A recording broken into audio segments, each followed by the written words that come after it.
Halo Pak Prabowo dan Gibran ya. Selamat atas pelantikan Prabowo Gibran menjadi presiden dan wakil presiden terpilih ya. Semoga Indonesia akan dibawa ke arah yang lebih baik. Oke, kami atau teman-teman semua ya, kita-kita semua dan diwakilkan oleh DDTC ya, DDTC Pak Dani Darussalam sebagai salah satu konsultan pajak terbesar di Indonesia membuat buku teman-teman ya, membuat buku untuk Pak Prabowo Gibran ya, membuat buku untuk memberikan ide-ide bagaimana mengelola perpajakan di negara ini. Oke, langsung akan gua sharekan buat Pak Prabowo nih ya. Mudah-mudahan membaca buku ini, kan beliau katanya suka membaca ya. Mudah-mudahan itu bukan berita hoax ya. Nah, ini dari DTTC ya, download PDF buku baru DTTC Gagasan Perpajakan untuk Prabowo Gibran. Nah, buku ini sudah tersedia di download, silakan teman-teman ambil dan terutama Pak Prabowo Gibran ya, mudah-mudahan di download dan dibaca ya Pak ya. Ini tinggal klik aja di sini. Nah, ini dia bukunya. Ini dia bukunya Gagasan Perpajakan untuk Prabowo Gibran. Mari kita bongkar sedikit teman-temannya hanya di bagian pembukaannya saja untuk teman-teman tahu dan untuk juga Pak Prabowo Gibran ya, mudah-mudahan dibaca ya oleh Pak Prabowo Gibran. Editornya Pak Darussalam Dani dan Pak Bawobo dan Pak K. Agung Wicaksono 2024 ini khususnya buat Pak Prabowo Gibran. Betapa kami mencintai Bapak, Pak ya. Betapa Pak Darussalam, Pak Dani mencintai Pak Prabowo ya. Terutama gua juga ya. Gua juga ikut mencintai dan mempublish berita ini. Oke. Gagasan perpajakan untuk Prabowo Gibran 2024 dari DDTC ya, luar biasa. Gagasan perpajakan untuk Prabowo Gibran. Oke, kita langsung lihat teman-teman ya. Oke, ini hak cipta. Kata pengantar ya. Ini silakan teman-teman baca aja nanti. Silakan di-download aja ya. Dalam spirit Asia Pacific Pro Bono Film of the Year Award yang dimenangkan di DTC luar biasa ya 2022 dan 2024 ya. Buku ini melengkapi program pajak dan politik pajak suaramu pajakmu ya, luar biasa ya. Oke, ada hasil survei juga di buku ini ya. Oke. Tidak sedikit dari para penulis berprofesi sebagai ASN ya. Artinya apa? Artinya ini suara ASN juga ya Pak Prabowo ya. Bukan cuma suara kami-kami rakyat jelata kelas menengah ke bawah. Tetapi ini juga suara ASN, suara orang dalam. Suara orang dalam para pemerintah yang pengen negara lebih baik. Oke, mari kita lihat. Terus. Teman-teman tinggal baca aja nantinya bukunya ya. Tinggal di-download. Oke, kita akan lihat pembuka ya. Agenda perpajakan Prabowo Gibran ada 8 astacita ya, 8 misi astacita. Oke, kita lihat. Ini ada astacita 4, 6, 7. Gua nggak ngerti kenapa ini dipecah-pecah karena mungkin karena ada perbedaan-perbedaan ya.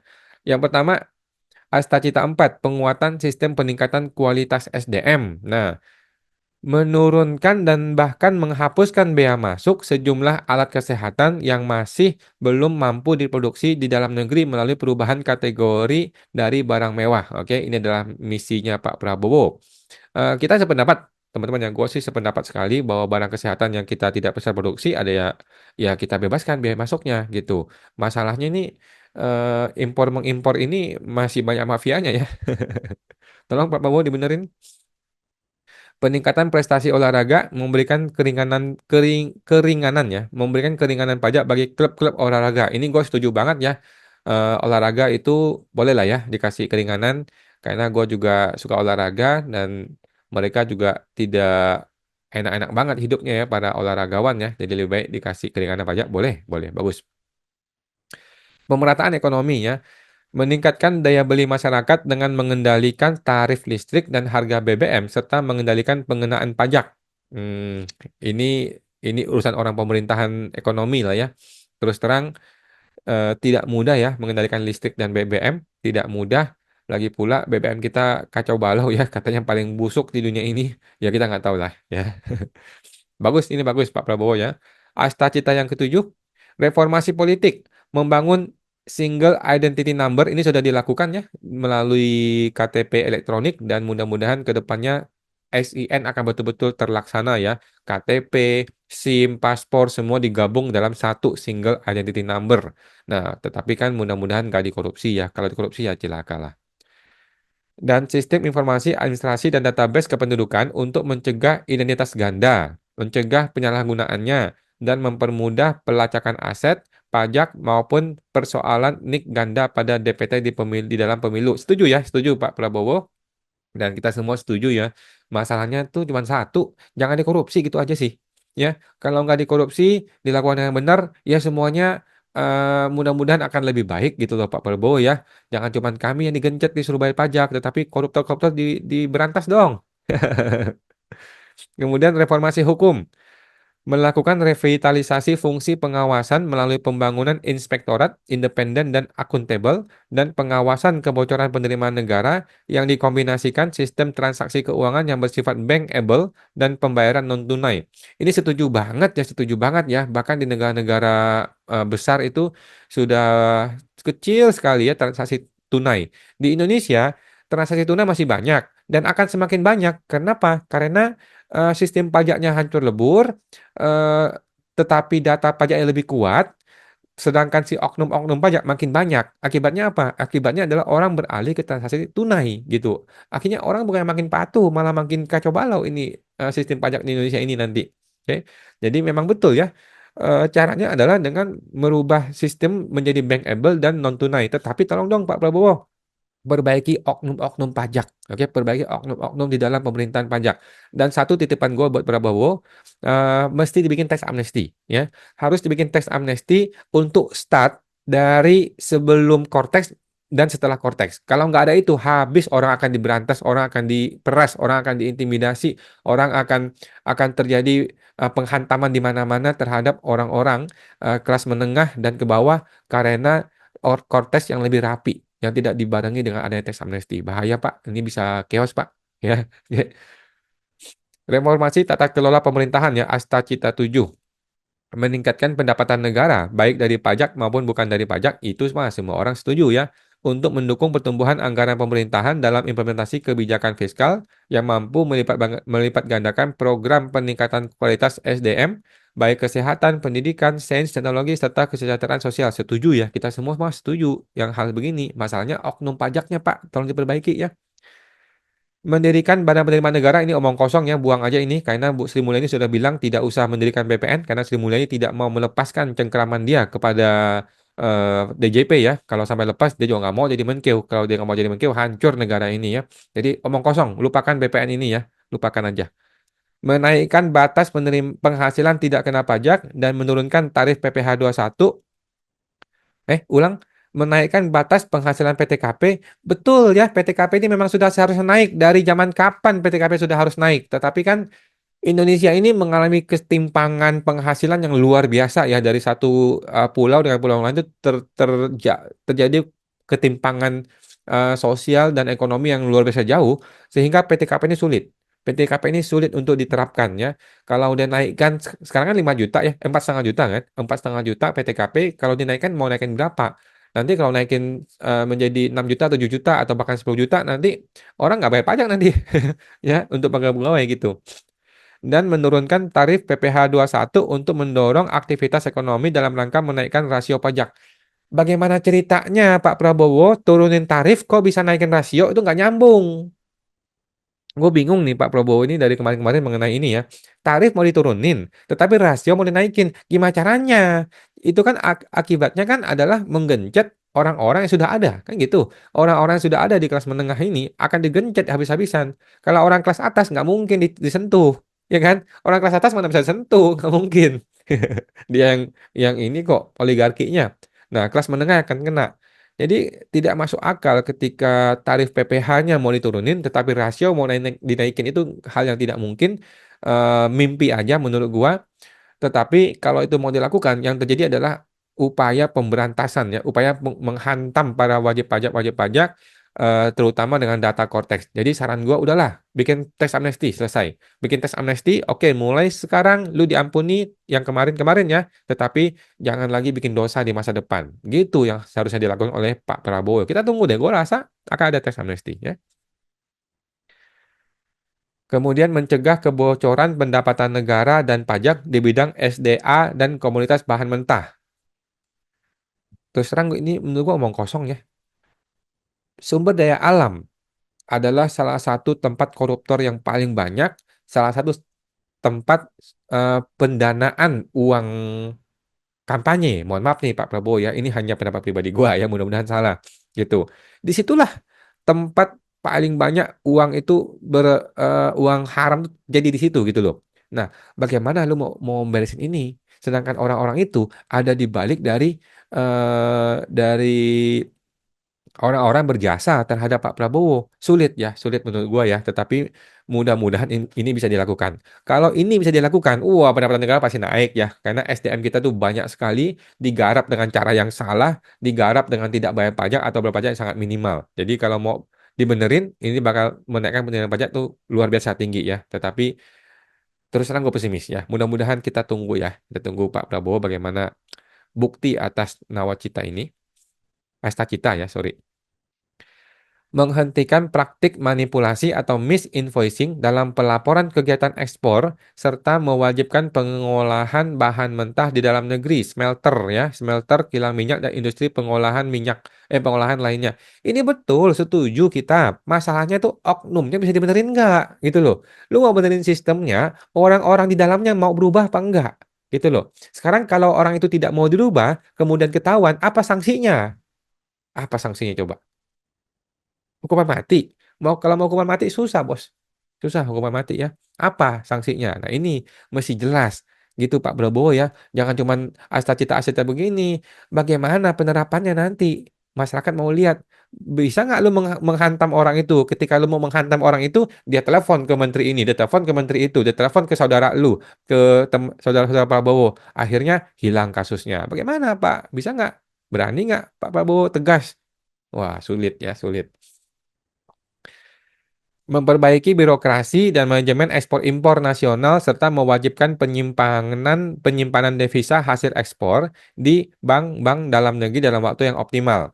Jadi gini, impor ekspor atau terutama impor lah ya, itu adalah masalah besar di negara ini ya, terutama impor door to door. Impor door to door itu menghancur leburkan sistem sistem sistem bisnis di dalam negeri kita gitu loh.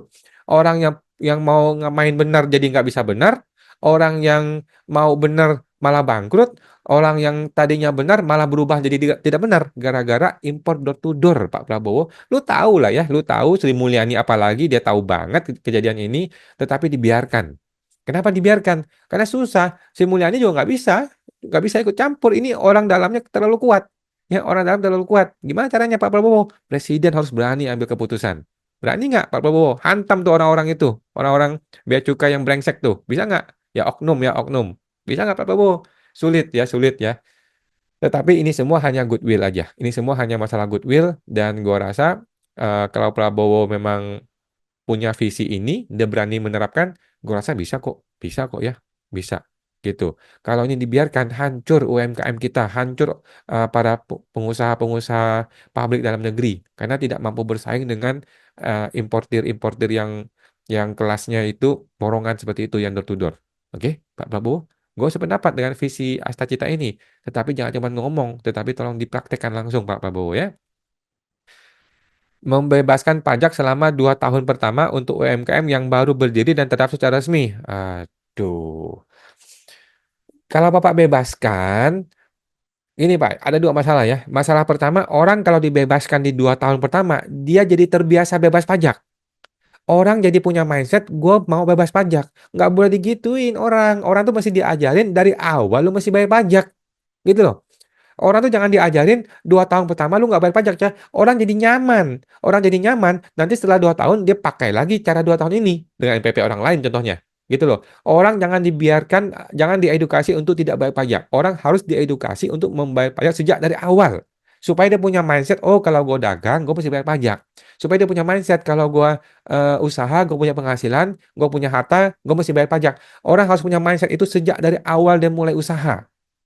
Jangan dikasih beginian, Pak. Mohon maaf nih, gue nggak sependapat ya. Orang akan menjadi teredukasi untuk tidak bayar pajak. Salah. Masalah kedua, kalau lu kasih insentif seperti ini, lah, kan lu mau naikin tes rasio, bos. Mau naikin tes rasio, tapi orang mau dikasih gratis pajak. Ya nggak bisa, susah, susah. Jadi salah menurut gua cara yang ini, ya. Seharusnya adalah bukan membebaskan pajak, tetapi mempermudah pembayaran pajak, mempermudah sistem perpajakan, ya, memperpanjang PPh final. Tuh, petisi gua Pak Prabowo tolong didengarkan ya, dibaca petisi gua. Sudah 5.000 orang tanda tangan ya. Tolong dong diperpanjang PPh final. Yang sudah mudah, yang sudah simple, yang sudah sederhana, jangan dibikin sulit, Pak Prabowo. Coba deh ngomong ke Sri Mulyani. Ekstensifikasi dan intensifikasi reformasi perpajakan agar menjadi stimulan lebih bagi dunia usaha untuk meningkatkan daya saing dan investasi di sektor real. Lu mau reformasi perpajakan, tetapi Menteri Keuangannya masih dia, Sri Mulyani lagi. Siapa yang mau reformasi perpajakan? Sudah terbukti selama ini kacau balau. Korteksnya bagus, Pak Prabowo. Gua kasih tahu Pak Prabowo ya. Korteksnya bagus, tetapi oknum-oknum pelaksanaannya kacau balau di lapangan. Gitu loh. Nanti di yang sebelum korteks aja ada banyak intimidasi, pengancaman, pemerasan di lapangan oleh oknum-oknum pajak kepada warga negara, wajib pajak. Oke?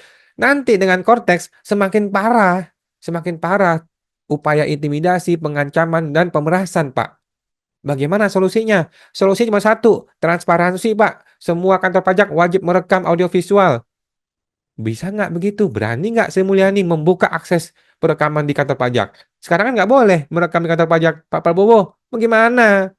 Gimana bisa reformasi perpajakan kalau tidak boleh transparan, kalau tidak boleh merekam di kantor pajak? Lah gimana? Orang orang tinggal bayar kasih uang suap kalau begitu ceritanya. Ya Pak Prabowo.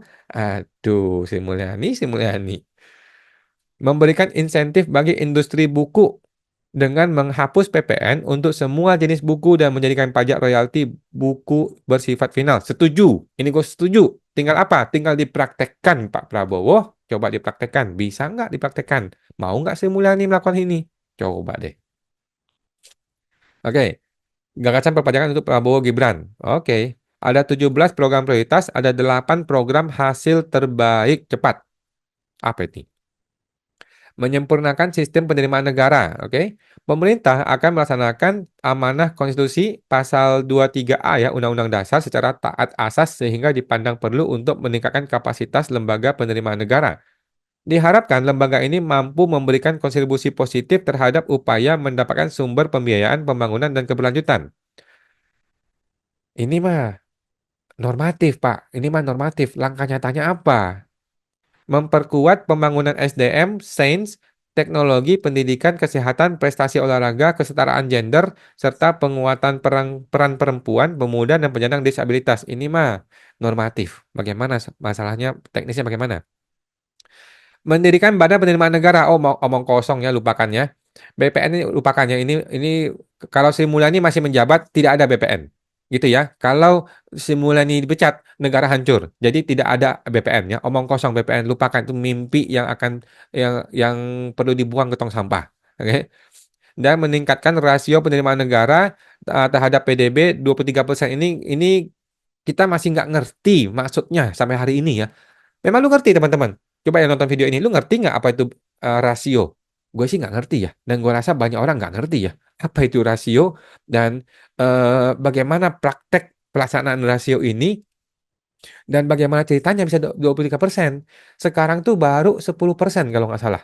Ya, rasio tes rasio kita tuh cuma 10% kalau nggak salah atau 12% gitu ya. Mau digubah jadi 23%, dua kali lipat. Omong kosong, naik 0,1 aja empot-empotan gitu loh ya. Jadi nggak mungkin. Sebagian pembangunan ekonomi perlu dibiayai sebagian dari anggaran pemerintah. Ya betul. Anggaran pemerintah perlu ditingkatkan dari sisi penerimaan yang bersumber dari penerimaan pajak dan bukan pajak. Oke. Untuk itu, negara membutuhkan terobosan konkret. Betul, setuju terobosan konkret. Tapi apa terobosannya? Dalam upaya meningkatkan penerimaan negara dari dalam negeri. Pendirian Badan Penerimaan Negara ditargetkan meningkatkan rasio penerimaan negara terhadap PDB mencapai 23%. Omong kosong BPN ya. Sri Mulyani sudah bilang BPN tidak perlu, gue akan kuasai semua. Ya, sedangkan menteri-menteri yang lain sudah konfirm tidak ada BPN. Lupakan BPN ya, buang ke tong sampah. Apa itu BPN? Memang lu ngerti apa itu BPN? Nggak ngerti nih orang-orang yang punya ide bikin BPN itu nggak ngerti. Kenapa mesti BPN sih? Nggak usah, tetap aja di DJP sekarang ini kan sama aja gitu. Kalau bikin BPN malah ngeborosin, bikin bikin gedung baru, bikin struktur baru, 1 tahun habis tuh hanya untuk setting-settingan. Sedangkan duit dibutuhkan banyak kan. Jadi simulasi sudah betul, nggak perlu tuh BPN. Astacita 4 ya, memperkuat pembangunan SDM, sains, teknologi, bla bla bla. Astacita 6, membangun dari desa dan dari bawah untuk memeratakan ekonomi dan memberantas kemiskinan. Ini betul, setuju ya, tetapi prakteknya, aduh, gimana desa ini? Astacita 7, memperkuat informasi politik, hukum, birokrasi, serta memperkuat pencegahan dan pembatasan korupsi dan narkoba. Jadi, terus terang ya, Pak Prabowo ini terlalu luas, ya terlalu luas. Lu mau ngeberesin semuanya, percuma Pak, negara tidak akan tercapai seperti itu caranya ya. Kalau memperbaiki, perbaiki satu hal, atau dua hal, atau lima hal. Jangan semua-semua mau lu perbaiki, nggak jalan Pak, sulit. Visi bersama Indonesia Maju menuju Indonesia Emas ya 2045. Oke. Ada 8 asta cita, ada 17 program prioritas, ada 8 program hasil terbaik cepat. Fondasi Indonesia Maju dan Presiden Joko Widodo dan para pemimpin negara Indonesia. Keberlanjutan pembangunan menghadapi tantangan strategis bangsa Indonesia. Prinsip ekonomi Pancasila berdasarkan Undang-Undang Dasar. Oke. Laporan hasil survei pajak dan politik ya 2023 di DT News. Nah, teman-teman tinggal nonton aja teman-teman ya, tinggal baca sendiri ya. Ini ada beberapa temuan menarik nih. 79% responden memandang wajib pajak sangat perlu dan perlu dilibatkan dalam penyusunan agenda pajak. Gua mah sependapat 1000% ya. Pertanyaannya, Sri Mulyani bikin PMK, libatin kami nggak wajib pajak? Libatin nggak? Kagak, kagak ada ya. Sri Mulyani libatin nggak konsultan pajak yang selama ini terlibat langsung dengan orang-orang pajak, dengan oknum-oknum petugas pajak? Kagak. Kita ini dianggap sampah oleh Sri Mulyani. Oke. Jadi kami butuh respon. Kami butuh untuk apa namanya? Dilibatkan. Kalau lu bikin aturan baru, ya. Aturan baru tuh eh, penting untuk melihat bagaimana di lapangan, bagaimana teknisnya. Kami nih orang wajib pajak, konsultan pajak butuh dilibatkan supaya kami bisa kasih lu masukan, Bu. Wah, si Mulyani mah susah. Oke. 94%, gue lihat langkain aja ya, langkain aja ya. 94% responden memandang transparansi penggunaan uang pajak sangat penting dan penting mempengaruhi kerelaan dalam membayar pajak. Betul ya, kalau uang dipakai nggak transparan, gimana kita bisa rela? Gitu kan? Nah, Pak Prabowo, tolong dong. Gimana nih koruptor nih? Aduh, menteri segitu banyak. 79% responden menilai penerimaan pajak atas sektor usaha yang under taxes sangat perlu dan perlu dipacu lagi. Apa itu under tax? Mungkin terlalu rendah pajaknya gitu ya. Oke, gua langkahi aja ya. Urutan opsi kebijakan perpajakan untuk meningkatin tax ratio. Satu, peningkatan kepatuhan sukarela. Edukasi, pelayanan, kemudahan administrasi, dan sebagainya. Betul ya, setuju banget. Masalahnya sekarang itu pajak ribet, Pak. Pajak itu ribet. Yang sudah simpel aja mau dibikin ribet, apalagi yang sudah ribet mau dibikin lebih ribet. Gitu loh. Tolong dong Pak, perpanjang PPh UMKM. Buktikan kalau Anda memang mau memberesin urusan pajak ini. Tolong dong Pak Prabowo, buktikan. Ya, kalau mau memberesin pajak ini, buktikan dengan cara perpanjang PPh final. Anda kan tinggal naikin tarifnya, bos, ya. Lu tinggal naikin tarifnya dari 0,5% menjadi 1%, 2%, berapapun diatur aja deh. Tetapi orang maunya yang mudah tetap mudah dong, jangan dibikin sulit, gitu loh. Sedangkan Sri Mulyani terbalik. Sri Mulyani itu maunya kalau bisa kami persulit, kenapa mesti gue permudah? Itu salah mindset tuh Sri Mulyani. Tolong ya Pak Prabowo, tolong dong, please, please, perbaiki ya. Tetapi ya sulit ya. Nomor dua, pengetatan upaya pemeriksaan hingga menegakkan hukum pajak. Setuju, ya setuju. Pemeriksaan pajak harus direkam audiovisual. Berani nggak Pak Prabowo? Berani nggak? Pemeriksaan pajak harus direkam audiovisual. Selama ini kan nggak boleh direkam. Kalau nggak boleh direkam, akibatnya kan orang yang mau bermain akan main-main duit, bagi-bagi duit. Orang yang tidak mau bermain akan dihantam, dihabisin sampai ke pengadilan pajak. Sulit Pak kalau gitu caranya Pak. Orang yang benar jadi nggak benar, orang yang sudah nggak benar tetap nggak benar. Gitu loh Pak. Berani nggak, Pak? Waduh, sulit ya. Penambahan objek kena pajak cukai, oke. Penurunan atau pengurangan insentif pajak, oke.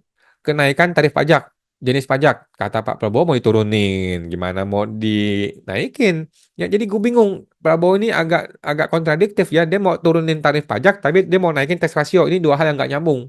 Ya, ini sudah betul nih teman-teman di sini nih. Kalau mau pajak naik ya tarifnya mesti dinaikin, gitu kan? Masuk akal dong. Ini harapan masyarakat wajib pajak ya. Responden turut menyampaikan harapan. Nah, kita punya harapan nih Pak Prabowo ya. Kalau Sri Mulyani nggak mendengarkan, ini gue bacain buat Prabowo langsung nih, langsung coba dengerin Pak Prabowo ya. Nah, kalau Sri Mulyani sih kita nggak ada harapan lah. Nomor satu, penyederhanaan regulasi dan peraturan. Wah, simple, gampang ya Pak Prabowo. Punya niat nggak untuk membereskan nih regulasi peraturan? Antara aturan satu, aturan lain tidak nyambung. Udah gitu, kantor pajak bisa membuat nota dinas yang melawan undang-undang. Wah, dari mana itu Pak Prabowo? Pak Prabowo, coba deh. DJP, Oknum Pajak, bisa membuat nota dinas yang bukan dasar hukum itu ya. Nota dinas bisa dibikin sewenang-wenang untuk melawan hukum, untuk melawan undang-undang. Nota dinas nih, nota dinas pajak bisa mengatakan undang-undang nggak usah dilakukan kalau kalau nota dinas ini tidak dilaksanakan. Kan gila, Pak Prabowo. Aduh, sulit ya. Nomor dua, keterlibatan stakeholders pajak. Nih, kami nih wajib pajak, kami nih konsultan, tolong dong dilibatin dalam bikin aturan pajak. Aduh, si Mulyani mah bikin aturan tiba-tiba aja bikin aturan baru, menggencet wajib pajak.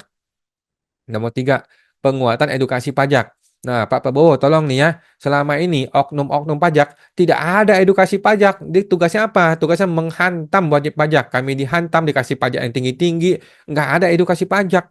Kacau balau negara ini kalau begitu caranya. Tapi itu cara-cara si Mulyani tuh, nggak beres tuh. Nomor empat, perluasan basis pajak ini betul ya, harus diluas ya, tolong dia Pak Prabowo, jangan cuma di kebun binatang lu memerah sapi ya atau susu ya, tetapi di luar kebun binatang pun dikejar juga dong ya. Nomor 5, kejelasan aturan dengan ketentuan teknis. Betul ya, aturan yang ngomong apa, teknisnya bisa berbeda. Ini nih karena kewenangan diberikan berlebihan kepada Menteri Keuangan. Menteri Keuangan bisa mengatur teknis yang melawan undang-undangnya sendiri. Kan kacau balau. Nomor 6, kelembagaan otoritas pajak, nggak perlu ya. BPN itu omong kosong ya, lupakan. Nomor 7, peningkatan kepercayaan wajib pajak. Benar, benar ya. Selama ini wajib pajak sangat-sangat tidak percaya dengan oknum petugas pajak. Jangankan oknum, yang bukan oknum aja nggak dipercaya gitu ya. Jadi sulit ya, Pak Prabowo tolong diperbaiki. Ngomong deh ke Sri Mulyani, perbaiki DJP. Kami ini butuh DJP yang berintegritas, yang benar. Sekarang kalau masuk ke kantor pajak aja tidak boleh merekam, gimana ceritanya kita bisa percaya? Ya kan? Nomor 8, penyederhanaan urusan administrasi. Betul, ya, masih disederhanakan. Nomor 9, penyusunan target penerimaan. Ya sudah ada ya, sudah ada targetnya. Nomor 10, kemampuan SDM. Ya, SDM, betul ya, SDM. Nomor 11, penggunaan pajak untuk merespons lingkungan. Lingkungan seperti apa ini? Nggak jelas nih ya. Bagaimana maksudnya? Keadilan dalam sistem perpajakan. Setuju ya? Bagaimana keadilan dalam sistem perpajakan? Harus ada keadilan dan harus jelas bagaimana keadilannya. Selama ini banyak orang mengalami ketidakadilan, Pak Prabowo ya. Kalau Pak Prabowo nggak tahu ya, kami dari wajib pajak curhat nih. Kami mengalami ketidakadilan banyak ya di pemeriksaan pajak, di SP2DK, bahkan sampai ke pengadilan kita nggak dapat keadilan. Ya, tolong diperbaiki, Pak. Kalau ini bisa dikasih keadilan, orang jadi, oh oke deh, gue mau bayar pajak karena sudah adil, gitu kan? Kalau masih nggak adil, ya udah, orang yang brengsek akan tetap kasih uang suap, orang yang benar jadi tidak berdaya karena kami nggak bisa dapat keadilan. Gitu loh, Pak ya. Tolong diperbaiki, Pak Prabowo, itu aja. Yang lainnya tinggal teman-teman baca aja ya. Bukunya bisa teman-teman download di sini, akan gue kasih linknya ya. Jadi selamat buat Pak Prabowo ya dan Pak Gibran sudah terpilih dan dilantik menjadi menteri dan menteri presiden dan wakil presiden terpilih ya. Gue sih heran kenapa banyak orang bersorak sorak ria terhadap pelantikan ini ya. Padahal menjadi presiden adalah sebuah beban yang sangat berat gitu ya. Kalau gue sih ogah gitu. Tetapi entah kenapa banyak orang malah senang ketika dilantik menjadi pejabat. Kalau gue sih ogah yang ngambil uang rakyat hanya untuk menjadi pejabat, kemudian malah menjadi beban dalam hidup gue ya. Tetapi ya itulah negara demokrasi ya. Ada orang-orang yang seperti Pak Prabowo yang mau mengambil beban itu yang kita berterima kasih ya. Tetapi tolong Pak Prabowo ya dicermati video ini, dicermati buku ini, dibaca, bukan cuma ditonton doang, tetapi betul-betul dipraktekkan Pak.